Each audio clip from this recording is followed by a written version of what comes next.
मैं प्रकाश चंद्र चौरसिया, शिक्षक, उत्कृष्ट विद्यालय साचपानी धनौरा, जिला सिवनी, मध्य प्रदेश से।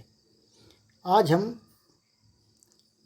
हिंदी साहित्य के अंतर्गत हिंदी के प्रमुख रचनाकार बाल मुकुंद गुप्त जी का जीवन परिचय पढ़ेंगे। कक्षा 11वीं की पुस्तक में इनका जो एक पाठ है, वह पाठ विदाई संभाषण जो है इन्हीं के द्वारा लिखित है और इनका जीवन परिचय परीक्षा के दृष्टिकोण से भी अत्यंत महत्वपूर्ण है। तो आइए हम इनका जीवन परिचय पढ़ें। बाल मुकुंद गुप्त जी। बाल मुकुंद गुप्त जी जो हैं, ये भारतेंदु युग और द्विवेदी युग के मध्य की कड़ी के प्रमुख रचनाकार माने जाते हैं। अर्थात जब हिंदी साहित्य की विकास हो रहा था और भारतेंदु युग चल रहा था और द्विवेदी युग आने वाला था, इन दोनों के मध्य की कड़ी के रूप में बाल मुकुंद गुप्त जी की रचनाएं बड़ी प्रसिद्ध रही हैं। इनका जन्म 14 नवंबर सन 1865 को गुड़ियानी नामक ग्राम में, जो जिला रोहतक हरियाणा में, वहाँ हुआ था। इनके पिता का नाम पूरणमल जी था। शिक्षा की अगर हम बात करें तो आपकी प्रारंभिक शिक्षा उर्दू माध्यम से हुई थी, लेकिन बाद में 10 वर्ष की आयु के बाद आपने हिंदी माध्यम से शिक्षा प्राप्त की। आप परम विद्वान भी रहे और यही कारण था कि इन्होंने जब रॉकिन स्कूल में अपना दाखिला लिया था तो पूरे पंजाब में इन्होंने सर्वश्रेष्ठ आए थे और इन्हें छात्रवृत्ति भी मिली थी। अर्थात पढ़ने के क्षेत्र में, अध्यापन के क्षेत्र में इनकी विशेष रुचि रही। अब इनका जो विवाह था 15 वर्ष की आयु में ही अनार देवी से हो गया था।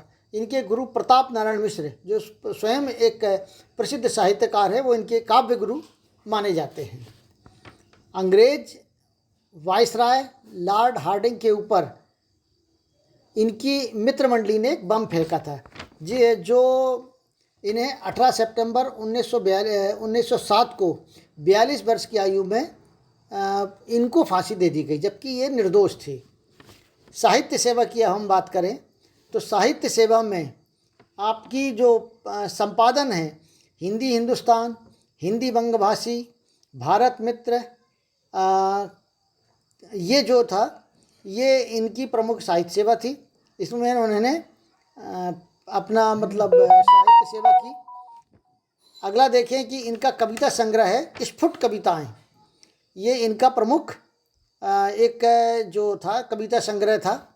इसके साथ साथ निबंध की अगर हम बात करें तो शिव शंभू के चिट्ठे, शिव शंभू के जो चिट्ठे हैं, उन्हीं का एक अंश जो आरोह पाठ में विदाई संभाषण के रूप में हमें पढ़ना है। इसमें वाइसराय कर्जन, जो 1899 से 1904 एवं 1904 से 1905, अर्थात 2 बार ये वाइसराय रहे। उनके शासनकाल में जो अंग्रेज़ों की नीतियाँ थी, उन जो नीतियाँ थी वो थी कि केवल अंग्रेज़ों के लिए ऐसे नियम बनाए जाए जो उनको लाभ पहुंचाते हों और भारतीयों को अत्याचार किए जाएं। इस तरह की उनकी जो नीतियाँ थी उसका इन्होंने विरोध किया था और यही कारण था कि अंग्रेज़ों ने प्रेस की स्वतंत्रता को भी भंग कर दिया और उस पर प्रतिबंध लगा दिया था। और इसीलिए इन्होंने अपने संपादन के माध्यम से, अपने लेख के माध्यम से अपनी आवाज़ें उठाई। आगे इस पाठ में इन्होंने वाइसराय कर्जन के अत्याचारों का व्यंग्यात्मक अंदाज में बड़ा सुंदर चित्रण किया है।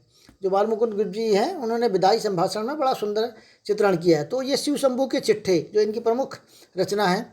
इसके अतिरिक्त चिट्ठी और खत, खेल तमाशा आदि इनकी रचनाएं बहुत प्रसिद्ध रही है। अब आगे देखें इनकी भाषा। आपकी भाषा खड़ी बोली रही है, जिसमें उर्दू का पुट देखने को मिलता है। अब उर्दू का पुट इसलिए देखने को मिलता है क्योंकि आपकी प्रारंभिक शिक्षा उर्दू माध्यम से ही रही है और उर्दू माध्यम से रहने के कारण आपकी भाषा में उर्दू के शब्दों का बाहुल्य भी देखने को मिलता है। अपनी इसी कारण से बड़ी शुद्ध हिंदी भी बोलते थे और उसमें उर्दू के शब्दों का प्रयोग भी सहजता से देखने को मिलता है। साथ ही भाषा में व्यंग विनोद का भी समावेश है। आपकी जो भाषा है उसमें व्यंग और विनोद का भी बड़ा सुंदर समावेश किया गया है। इस इतना होने के बाद भी आपकी भाषा सरल, सुबोध एवं स्पष्ट है। तो ये था। इसके साथ आपकी भाषा में ओज गुण है, मतलब ओज गुण मतलब ऐसा जब ये अपनी लेखनी से लोगों के हृदय में ओज की भावना पैदा कर देते थे, अर्थात उनको मतलब उनके मन में एक जोश का भाव उत्पन्न हो जाता था।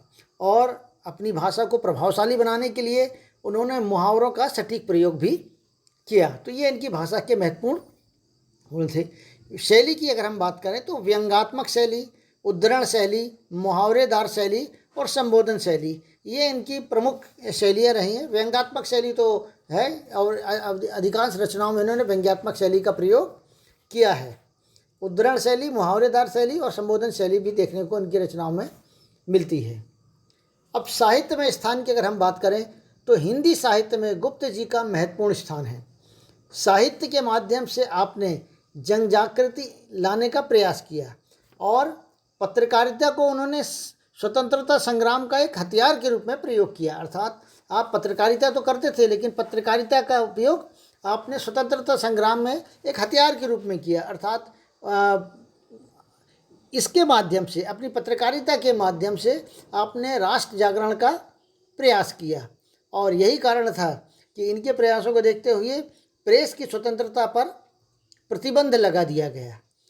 देश प्रेम की भावना से ओतप्रोत रचनाओं एवं लेखों के माध्यम से आपने हिंदी साहित्य में अपना महत्वपूर्ण योगदान दिया है।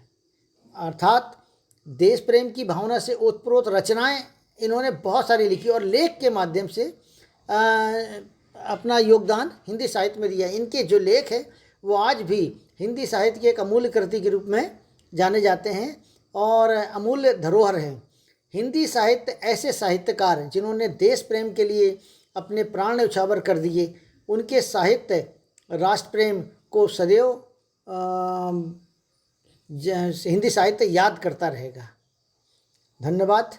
आशा है कि आपको ये बाल मुकुंद गुप्त जी का जो जीवन परिचय है अच्छा लगा होगा। इसे लाइक करिएगा, सब्सक्राइब करिएगा ताकि आने वाले अन्य वीडियोस आपको सहजता से प्राप्त हो जाएं और अपने अन्य मित्रों को भी भेजिएगा। ये जो पाठ है कक्षा 11वीं के लिए, चाहे वो CBSE वाला हो या MP बोर्ड वाला हो, दोनों के लिए अत्यंत महत्वपूर्ण है और परीक्षा में अत्यंत उपयोगी है। धन्यवाद।